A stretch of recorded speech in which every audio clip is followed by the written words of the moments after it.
What could the Rams get for Cam Akers? Is Kyren Williams enough to be an RB1? Should the Rams trade for Jonathan Taylor? That's coming up next on Locked On Rams. You are Locked On Rams, your daily Los Angeles Rams podcast.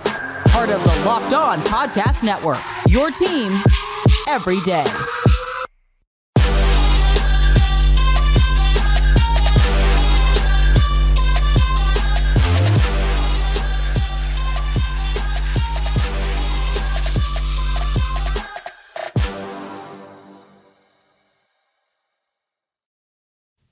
What is up, Ramley? And welcome to another episode of Locked On Rams, your daily podcast covering your four-time champion Los Angeles Rams, part of Locked On Podcast Network, your team every day. We're also available on YouTube, so a quick reminder, if you haven't yet, be sure to subscribe to the Locked On Rams YouTube channel. Just passed 8,000 subscribers a couple weeks ago, trying to get to 9,000, so be sure to hit that subscribe button, hit that notification bell, and let us know. Do you think the Rams should trade for Jonathan Taylor? My name is Doug McKay. My friends call me D-Mac. You can follow me on X at DMac_LA. I've been covering LA sports for over a decade, Sports Illustrated, Dodgers Nation, now the Rams for Locked On. And as always, I'm joined by the Rams pre-half and post-game show host for the Rams flagship radio station, ESPN 710 LA. He's in his 8th season covering your Los Angeles Rams. He's known in the streets as the People's Champ. You can follow him on the X at Travis Rogers. And on today's show, will the Rams have one of the best wide receiver trios in the league when Cooper Kupp returns? Should the Rams trade for Jonathan Taylor? Is Kyren Williams enough to be a true RB1? The latest on Cam Akers. But first, this episode of Locked On Rams is brought to you by Prize Picks, the easiest and most exciting way to play daily fantasy sports. Go to prizepicks.com/LockedOnNFL and use code all lowercase LockedOnNFL for a first deposit match up to $100. Now, Travis, got an update on Cam Akers. Jordan Schultz tweeted, several teams have checked in with the Rams about a potential Cam Akers trade, including the Buccaneers, Ravens, Raiders, and Browns, among others. It's still possible Akers gets released for salary reasons, but the team is actively shopping him, and he's more than likely played his last game here. So we knew that. Our everyday listeners will know that Cam Akers has played his last game as a Ram. Sean McVay said as much earlier in the week, but now we got 4 teams interested. Now, my first question is, what can they get for him? Could they get some pick swaps? Could they get a 6th, a 7th? Could they find a way to get someone in return, maybe a defensive player that can help this team? But he's definitely on his way out for the Los Angeles Rams. I get him out. Right. By any means necessary, get him out. This is like when, you find out that you have something that, is potentially toxic or dangerous. They cut it out. And it's not, let's not wait around on this. Let's just get it out of there and move on to the next thing so we know that you're good moving forward. That's what they need to do. If they get a 6th rounder, great. If they get a 7th rounder, great. If they want to swap a pick somewhere in the middle to late rounds, fine. If they just want to cut him for financial reasons, fine. Get him out. They've done this long enough. They've done the dance. They've tried to make it right a couple of different times. It didn't work out. Move on. Get your next guy in there, whoever that may be. I know we're going to talk about that coming up in a little bit, but get him out and move on. It didn't work. It's another one of those relatively high draft picks that you had, expectations for that just didn't hit. But the longer that he's there, I think the worse that it is for everything. And I understand he's not with the team anymore, but this is just one of the things you want this to be in the rearview mirror and go from there. For sure.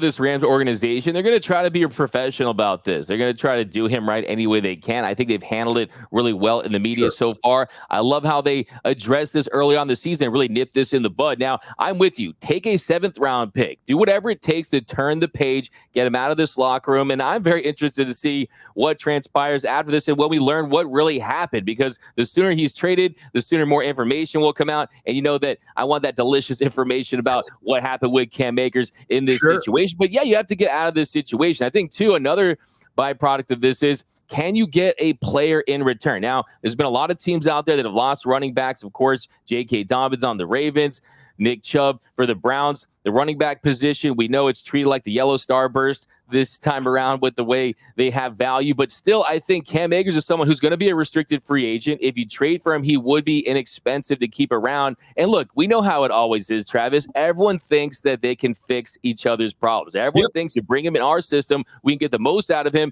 But how would you assess his trade value? Because when you consider that one as a player, not a home run hitter, look at the yards per carry, 1.3 yards per carry, had a strong finish last year, but he just has been inconsistent throughout his career, and I'm not so sure that value is very high. We know what the trade value is. It's non-existent. They tried to trade him last year, and no one wanted him. This is not like a theoretical exercise. He was on the block last year, and the league collectively yawned at Cam Akers. It's like, no, we're good, man. Now, the teams that you mentioned, D-Mac, obviously have a need. We saw what happened with Nick Chubb. We've seen what happened with J.K. Dobbins. We've seen that Tampa obviously might be a little bit better than they thought, and maybe they need to add some talent along the way.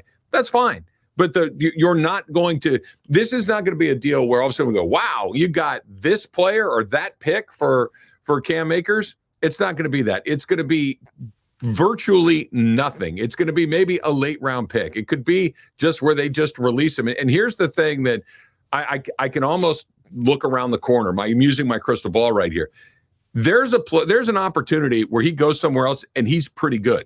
And the blowback is, well, why couldn't the Rams? Guys, it happens all the time. The Rams have been on the right side of that far more than they've been on the wrong side of it. When they went and got Dante Fowler was nowhere with Jacksonville. He was really good with the Rams. Odell Beckham Jr. was doing nothing in Cleveland. He was pretty good with the Rams. Sometimes fit has all to. It's never going to work for him here. You got to move on to somewhere else. And if you get anything, if you get an extension cord for the jug machine, do it, because the sooner you get him out, the better, and the sooner we can stop talking about this. It's a bag of chips in a better parking space, right? Sure. Yeah. Done. I think wherever he gets traded, he'll probably wear a T-shirt that says "me, not we," right? Instead of "we, not me." And I think that's the most important thing here, right, Travis? Because it feels like Sean McVay is in his no BS era. He knows that this is the next phase, his next chapter, really, with this team. We've made it through some of the years, the Super Bowl winning years, but now we're really starting fresh as far as establishing this culture with the young guys. I think he's really drawn his line in the sand and said, okay, I'm not going to accept it. You're going to buy in or not. But also, too, I think how this impacts the offense overall. When Cam Akers was in the backfield against Seattle, we know that there was a really good chance that he was going to be toting the rock, right? Yeah. Now, you're not going to have that anymore. I think Mike LaFleur has done a decent job as far as trying to establish the run. I think efficiency-wise, there is some room for improvement. There's no doubt about that. But I think as he'll overall help this offense is he's not an elite running back. He seems to think that he might be, but the reality is the production just isn't there. Well, if you're doing a me, not we, then I want to add another Sean McVay turned Cam Akersism, which would be at your best when it doesn't matter anymore. Because that's what he did last year, right? That his best games came at the end of the season when it didn't matter, right? That the team was long out of the playoff picture, that nothing really mattered. They're going to blow the whole thing up anyway, and be at your best when it doesn't matter anymore. That epitomized Cam Akers' career last season with the Rams. Look, this is the NFL. If you're in the league, there's always a chance you could have a couple of good games in a row, but we haven't seen any sort of solid production out of him really since very early on in his career, where I think the attitude may have been a little different, and it's a wrap. Let's move on.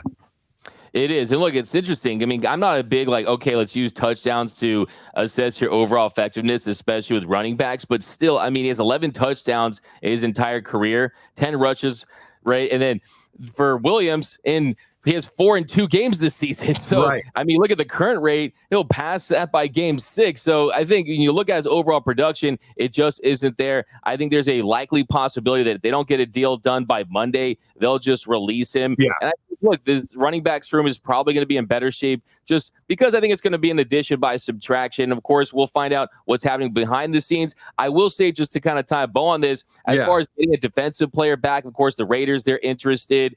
Could you get back at Chandler Jones, someone like that? I like what I'm seeing from some of these younger guys, and I think that if the plan is to develop this young core, it's either go bigger on like an edge rush or something like that if you really want to go that route. But as far as a depth piece at this point, I think that you're really sacrificing this year to really eat up that dead money, sacrifice that, and kind of go with these young players. Yeah. Look, anything you get back, if you can get a real player, great. That's fantastic. I just want to throw this in there before we go to the next thing, because that a running back, seeing the running back market the way that it is for the good ones, that your market is less than that because of what happened last year, and you still do this, that's an insane person. That is the value of what I do has never been lower.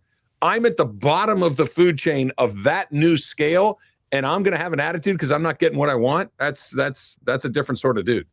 Absolutely. He's modeling the way for how to not be in this league anymore, right? So I agree with you on that one. Not the best decision to not follow this Rams culture that is really strong. But coming up in our next segment, do the Rams have enough in Kyren Williams? Is he a true RB1 in this offense, or should they explore a trade for Jonathan Taylor? That's coming up next on Locked On Rams. All right. Our partners at eBay Motors have teamed up with Locked On Fantasy Football host Vinny Eiler to bring you some of the best fantasy picks each week, all season long. Whether you're preparing for a daily draft or scouting the waiver wire, every week we're going to provide you with players that are guaranteed to fit on your roster. So let's see who Vinny has us picked out for this week's eBay's Guaranteed Fit Fantasy Picks of the Week. I'm going to take a team that the Rams have coming up here in just a little bit. Let's talk about Eagles wide receiver A.J. Brown. He is still looking for his first TD and 100-yard game of the season going into Week 3 against the Bucs, but he has a great chance to accomplish both of those things after combining for 11 catches on 16 targets for 108 yards in the first 2 games. The Bucs have struggled with number 1 wideouts early, and their run defense will make Jalen Hurts throw it more. As the squeaky wheel, expect Brown to get plenty of grease on Monday night. Vinny Eiler from Locked On Fantasy Football is here to help you win your fantasy championship, and eBay Motors knows a championship team is about each player being a perfect fit. Same with your vehicle. And with over 122 million parts for your number 1 ride or die, you can make sure your ride is running smoothly. Brake kits, LED headlights, roof rack, bumpers, whatever your baby needs, eBay Motors has it. And with eBay's Guaranteed Fit, it's guaranteed to fit your ride the first time, every time, or your money back. Plus, at these prices, you're burning rubber, not cash. Keep your ride or dive alive at ebay.com/motors. eBay Guaranteed Fit, only available to U.S. customers, eligible items only, exclusions apply. And we are off and running here on Locked On Rams. Thank you for making Locked On Rams your first listen every single weekday, free and available wherever you get your podcast. Locked On Rams, part of Locked On Podcast Network, your team every day. And we want to shout out those everyday listeners. We appreciate you guys, all the subscribers. Last couple of weeks, we appreciate you. So be sure to hit that subscribe button over on YouTube. But also, if you guys want to join that Everyday Listeners Club, we'd appreciate that. You listen every day, you watch every day. Membership is 100% free, and you won't miss a thing about your Los Angeles Rams. Now, Travis, here in our second segment, I think we got to talk about this running game because, look, Kyren Williams has definitely been a breath of fresh air in my eyes. I love the fact that he's a great run blocker. You see him picking up the blitzes. He's versatile, can catch passes out of the backfield. Now, he leads the NFL in scrimmage touchdowns with 3, as 1 receiving, 104 yards on 29 carries and 6 receptions for another 50 yards. So production-wise, he's been solid. On average, though, you're talking about a guy 3.6 yards per carry. The question is, though, is he enough at RB1? I think for me right now, I like the direction he's headed. I kind of want to see Zach Evans possibly get some opportunities, but it's very interesting. I think Jonathan Taylor, if you get him at the right price, could be something you might want to explore. It's funny how quickly this changes, right? Because 2 weeks ago, coming out of camp, this would have seemed like such a bad idea. This would have seemed like putting, lipstick on the proverbial pig of a team that, may have an opportunity to go to the playoffs if 10 out of 10 things break your way. And otherwise, you've got a nice player that you're not able to use because the team just isn't up to the task. The offensive line isn't good enough. Cooper Kupp is hurt. You can't find another receiver. Well, Fast forward 2 weeks, and this seems like an idea that you have to seriously consider, depending on the price, obviously, right? I think that the Rams are so close to having a first-round draft pick again for the first time since Jared Goff. That's a long time ago, that you need to be careful about throwing in any sort of first-round, compensation. I don't think that's what it would be, thankfully. And if you're getting into something beyond that, I really, truly consider it. Now, the rub is, you got to do it probably sooner than later, right? We saw what happened with Chubb. We saw what happened with Dobbins, that he's a very good player, and somebody's going to say, you know what, let's make a move with this. And you don't even have to re-sign him at the end of the year. He's available to go at the end, and maybe he just wants to get out of Indianapolis, go reestablish his value, and see what the market is. I said this on my radio show yesterday. The most dynamic we've ever seen the Rams offense is when Todd Gurley was at the top of his game. And I don't know if Jonathan Taylor is a Todd Gurley level back, but he's pretty darn good. He catches the ball out of the backfield. He can run with both inside and outside. I would love to see what that looks like with Matthew Stafford when Kupp comes back, with Puka Nacua being as effective as he's been. Throw somebody behind the quarterback that can play at a high level. It's fascinating. I wouldn't have said that 2 weeks ago. And right now, I think you're on the phone and you're seeing what the cost is. Yeah, I can see it both ways. I can make the case for or against. I think it really just comes down to how good do you think he's going to be? How much gas do you think he has left in the tank? Yeah. Does he have some more peak years in him? He's just 24 years old. I think you could find a way to trade for him and structure that contract where at the end of it, he is 27. So that would be an ideal scenario. But like you said, there's also another world where you trade for him. He just wants to reestablish his value and hit the open market. But that really is the biggest question, because it's not just the draft capital that you'll have to give up. It's also he wants to be the highest paid running back in the NFL. And we just talked about Cam Akers, who has about as much value as used toilet paper right now. The running back position, we understand where they sit. But, I mean, look, like you mentioned, this offense, when you gave Sean McVay an elite running back like Todd Gurley, that was really peak Rams offense, right? And now you add an elite quarterback to that with this elite wide receiver trio. This offense could be theoretically one of, if not a top three offense at the very least, with the addition of a Jonathan Taylor. I do agree with you in that, yeah, it'd be interesting to see what Les Snead and this organization can do with the full treasure trove of picks, all that cap space and what you could do with it. But just look at what adding Christian McCaffrey did for the San Francisco 49ers. Just look at the fact that the Rams were interested in Christian McCaffrey and got outbid for him. So, yeah, to me, if you believe he's elite and he's an absolute game changer, look, Kyren Williams in his best year is not going to be an all-pro. He's not going to be the caliber of a Jonathan Taylor. So it is intriguing, and I agree with you. You would have to act now before and really kind of assess what you have. So I think there are two things going on here, D-Mac. I think you need to have a really honest evaluation between Les Snead and Sean McVay. How good are we? At our best, how good are we? Like, are we good enough to make the playoffs? I think that the answer we've seen in the first 2 weeks is yes. Are they good enough to win the Super Bowl? Probably not. Are they good enough to win the Super Bowl with Jonathan Taylor? Probably not. So you need to come up with the answer to those questions and decide whether or not the opportunity is worth whatever the cost may be. That's number one. Number two is they don't have to pay him. They can make the same pitch to him that they made to a player like Odell Beckham Jr., right? That, look, your value is indeterminate around the rest of the league. Why don't you come in here, show everybody that it wasn't you, it was them, and then you can help us get to where we need to go. And then when it's time for you to go get paid again, you have a better story to tell. Maybe it's with us, maybe it's with someone else, but this is a win-win. You can help us right now, and you can help yourself by reestablishing your value inside of this league. It's very similar to OBJ when they acquired him a couple of years ago, and he became a very valuable player by the time that they got to the Super Bowl. You know, he obviously got hurt and he had to wait a little bit, but there was no more of this. Well, is he any good or not? No, everybody knew he was good again. It was the Browns. It wasn't OBJ. I think there's a similar opportunity for Jonathan Taylor and the Rams.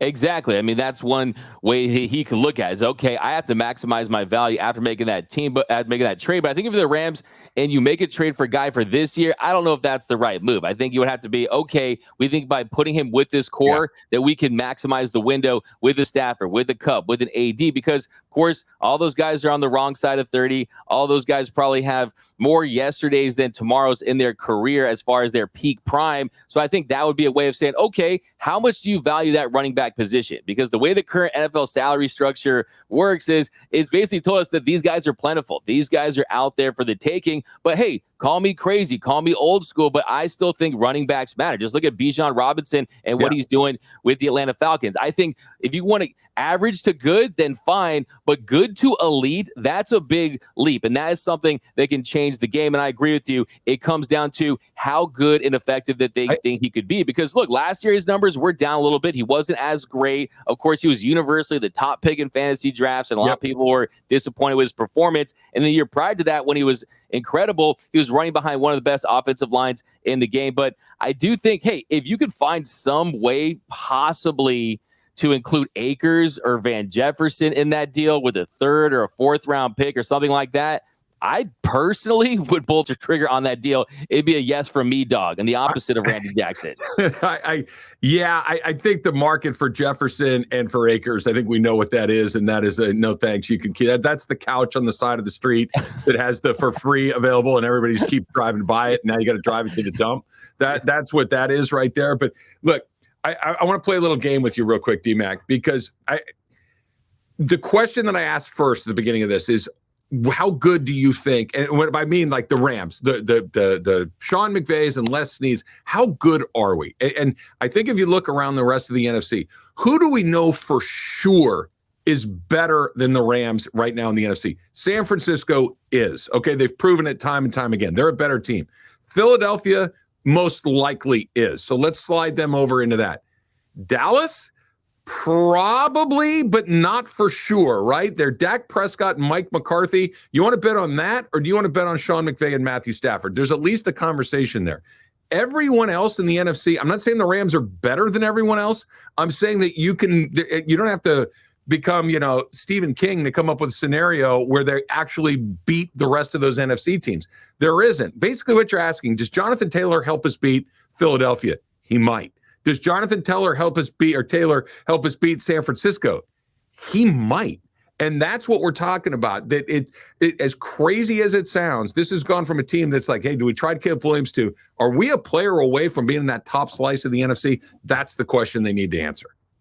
That is. And I think that if you're the Rams, you could just say, let's rip it. Let's go for it. And I think you look at and we have in the past, right?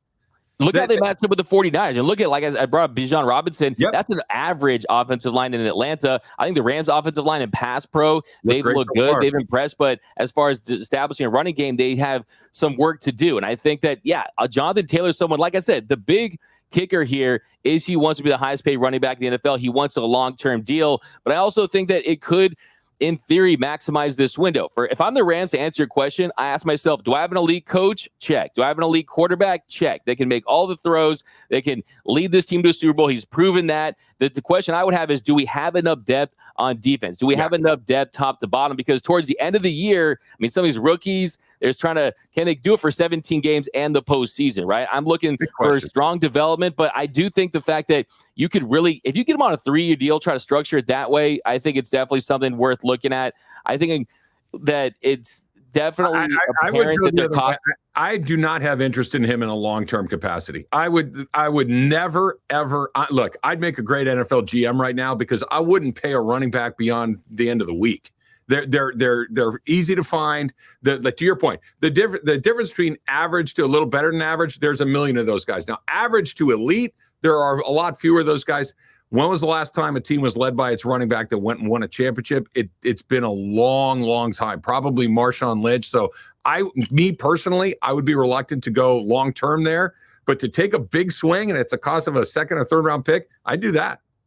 But maybe if it's not like a girly type deal, right? With the value as it stands right now, maybe you could get a bargain. Hey, the last time the Rams traded for a number 28 running back on the Colts, it led to a Super Bowl. So you just never know. But coming up in our final segment, we're talking about this Rams potential wide receiver trio with Cooper Kupp, Puka Nacua, and Tutu Atwell. How good could they be? That's coming up next on Locked On Rams.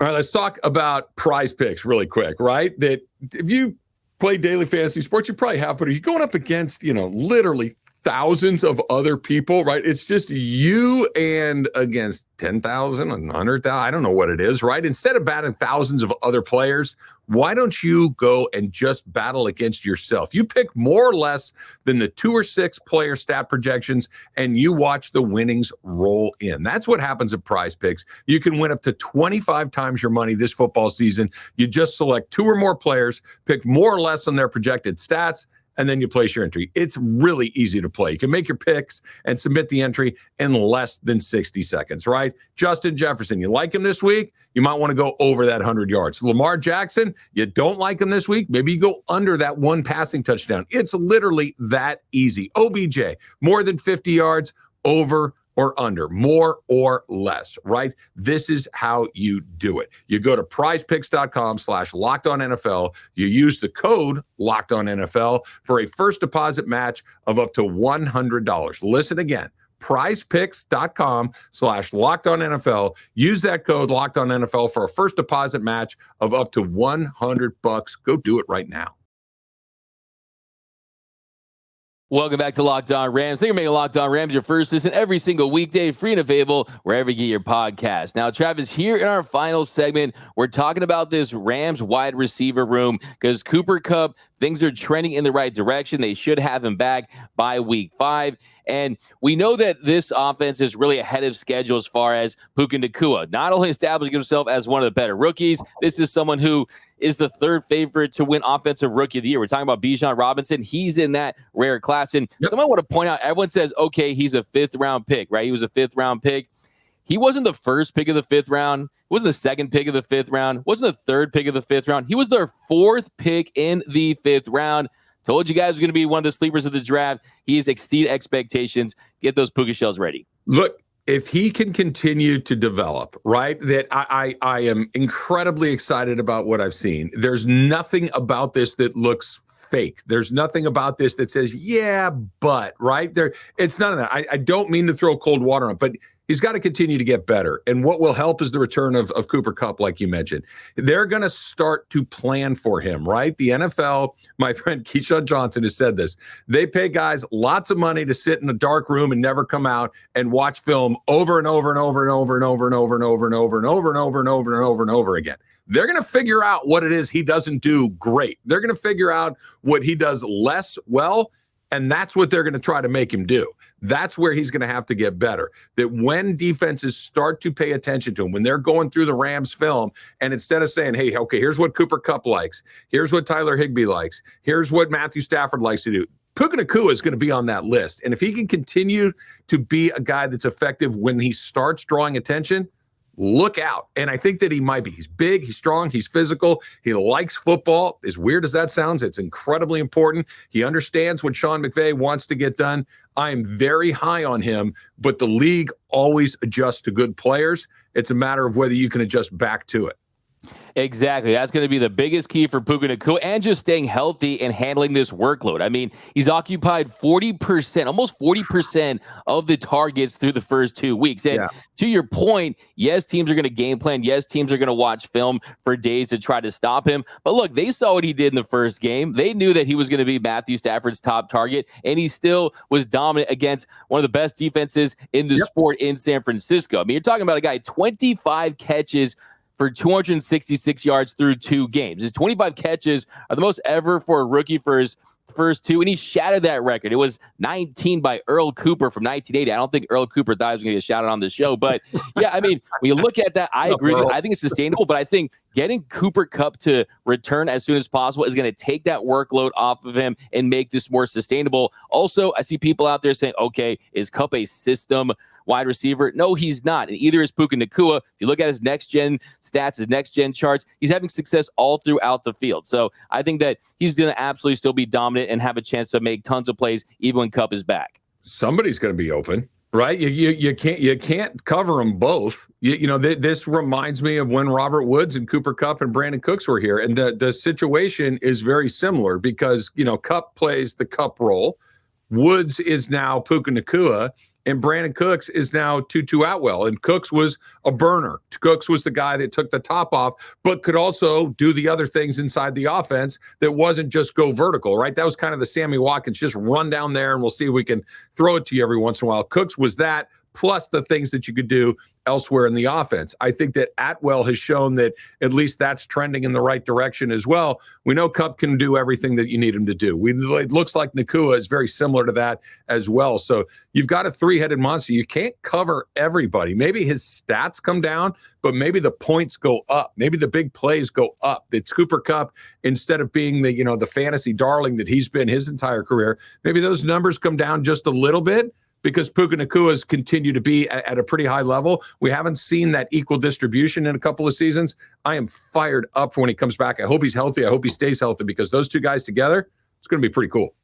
Yeah, I agree with you. I think it's a great point there about the distribution. That's going to be the biggest key. Hopefully you get 8 to 10 per target with Tutu Kupp. I think, of course, hey, Cooper Kupp's going to get it. I mean, you tell Kirk Cousins not to throw to Van Jefferson, right? You tell the 49ers not to use CMC. You got to use your best guys. Yep. I think another interesting point is that this Rams team, they lead all of the NFL with 78 total plays. So I think you'll hopefully see that drop a little bit with a more consistent run game. But as far as can they be one of the best trios in the league? I mean, look, you got Jamar Chase, you got T. Higgins, you got Boyd. I think you as a third receiver on that team could get 27 yards receiving and possibly a touchdown. Okay, that's a great receiving core. I got good hands.